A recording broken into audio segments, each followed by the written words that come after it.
जय श्री कृष्णा दोस्तों, राधे राधे। कैसे हैं आप सब? स्वस्थ और सुरक्षित होंगे, सुखी और समृद्धशाली होंगे।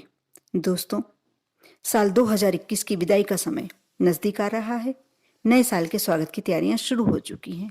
हर कोई चाहता है कि आने वाला साल खुशियों से भरा हो।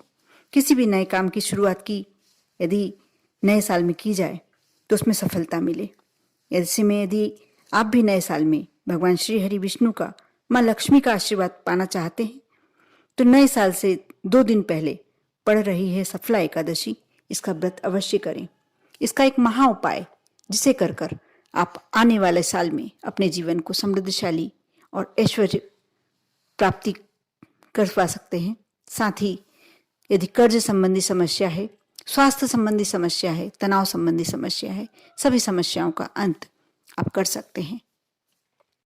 इस दिन व्रत रखने से हर कार्य में सफलता मिलती है। हिंदू धर्म में हर एकादशी का विशेष महत्व माना जाता है।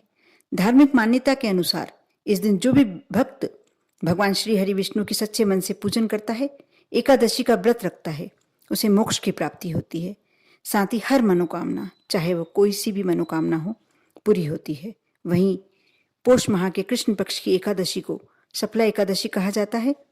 मान्यता यह है कि इस एकादशी का व्रत करने से सारे कार्य सफल हो जाते हैं, इसलिए इसे सफला एकादशी कहा जाता है। साल 2021 की आखिरी एकादशी यानी सफला एकादशी 30 दिसंबर 2021 गुरुवार के दिन पड़ रही है। गुरुवार जो विशेष करके श्री हरि विष्णु को ही समर्पित होता है। भगवान विष्णु के स्वरूप भगवान अच्युत की इस दिन पूजन की जाती है। सफला एकादशी का व्रत रखने वाले श्रद्धालुओं को, भक्तों को भगवान श्री हरि विष्णु के स्वरूप भगवान अच्युत की पूजन करनी चाहिए। इस दिन सुबह स्नान के बाद व्रत का संकल्प लें। भगवान को धूप, दीप, फल और पंचामृत आदि अर्पित करें। इसके बाद भगवान अच्युत का पूजन नारियल, सुपारी, आंवला, अनार और लौंग आदि से करना चाहिए। व्रत के दौरान रात्रि जागरण कर श्री हरि के नाम के भजन करने का बड़ा महत्व माना जाता है। इस दिन व्रत के अगले दिन द्वादशी तिथि पर किसी जरूरतमंद व्यक्ति या ब्राह्मण को भोजन कराएं और सामर्थ्य अनुसार दान दक्षिणा देकर व्रत का पालना करें। ऐसा करने से आपके 7 जन्मों के पाप नष्ट हो जाते हैं, मोक्ष की प्राप्ति होती है और इस जन्म में हर कार्य में सफलता प्राप्त होती है। सफला एकादशी का व्रत, वैसे तो एकादशी तिथि 29 दिसंबर 2021 को दोपहर 4:12 से प्रारंभ हो जाएगी, जो 30 दिसंबर 2021 को दोपहर 1:40 पर समाप्त होगी। व्रत का पालना 31 दिसंबर 2021 को सुबह 7:14 के बाद 2 घंटे 4 मिनट यानी 9:18 तक रहेगा। किंतु 30 दिसंबर उदया तिथि होने के कारण एकादशी मान्य गुरुवार 30 दिसंबर को रहेगी। आप पंचामृत से, यदि आपके यहाँ दक्षिणवर्ती शंख है तो श्री हरि विष्णु की प्रतिमा है, उनका स्नान कराएं और उसमें बाद में गंगा जल भरकर उससे स्नान कराएं। उसके बाद पूजन करें। यदि मखाने की खीर या लौकी की खीर आप समर्पित कर सकते हैं, अवश्य बनाएं, अवश्य समर्पित करें। एकादशी के दिन चावल खाना वर्जित माना गया है, इसलिए यदि आप व्रत करते हैं तो बहुत ही उत्तम। यदि किसी कारण से स्वास्थ्य संबंधी परेशानी है या आप नहीं कर पाते हैं व्रत, कोई बात नहीं, जरूरी नहीं है कि आप एकादशी का व्रत करें तो उत्तम है। नहीं कर पाते हैं कोई बात नहीं, आप पूजन भी करते हैं और जो मैं उपाय बताने वाली हूं यह भी करते हैं तो आपको पूरा श्री हरि विष्णु का और माँ लक्ष्मी का आशीर्वाद प्राप्त होता है।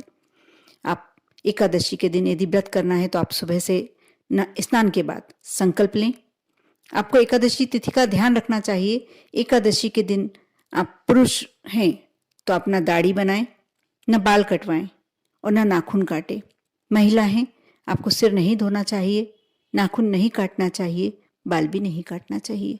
ये आप यदि ध्यान रखते हैं तो आपके आधे कष्ट तो यूं ही कट जाते हैं। भगवान विष्णु अपना पूरा आशीर्वाद आपको प्रदान करते हैं।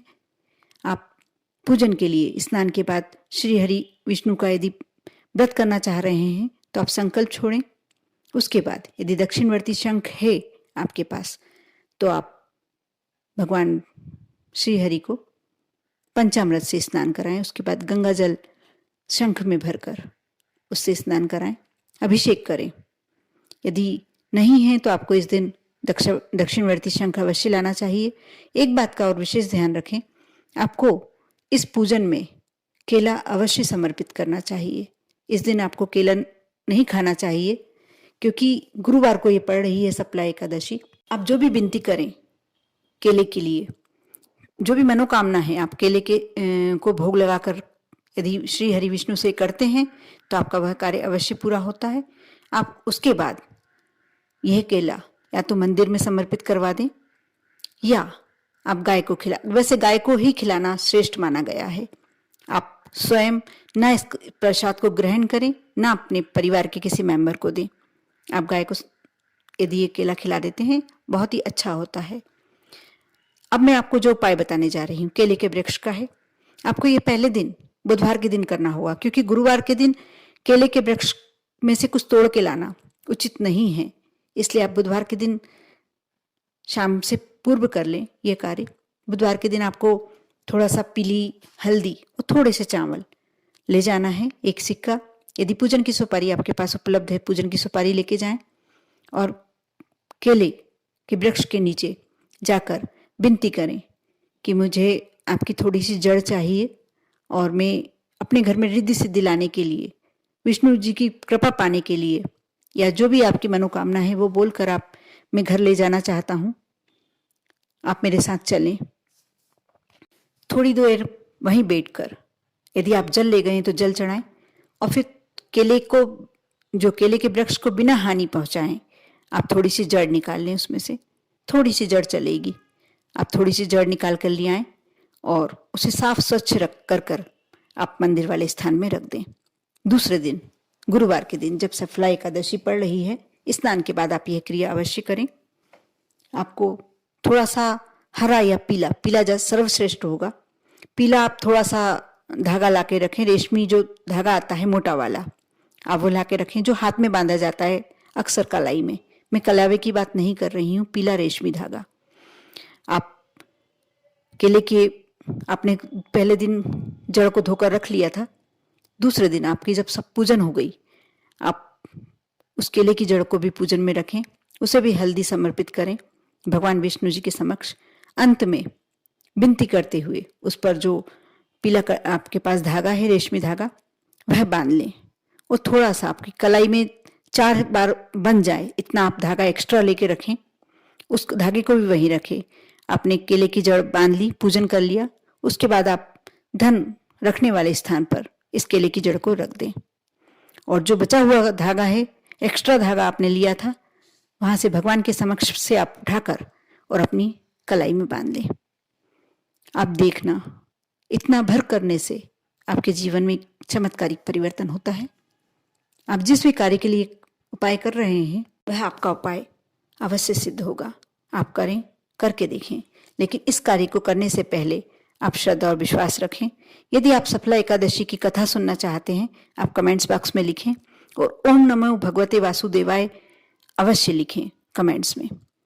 जितनी ज़्यादा आप लिखते हैं कमेंट्स में ये बात, आप मंत्र हाथों से लिखने से आपको सिद्धि प्राप्त होती है और श्री हरि विष्णु की, माँ लक्ष्मी की कृपा आपको प्राप्त होती है।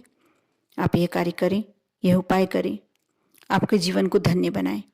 साथ में अन्य लोगों से भी शेयर करें जो भगवान श्री हरि की कृपा प्राप्त करना चाहते हैं, माँ लक्ष्मी की कृपा प्राप्त करना चाहते हैं। आप पर और आपके पूरे परिवार पर श्री हरि विष्णु की कृपा हमेशा बनी रहे। ओम नमः शिवाय।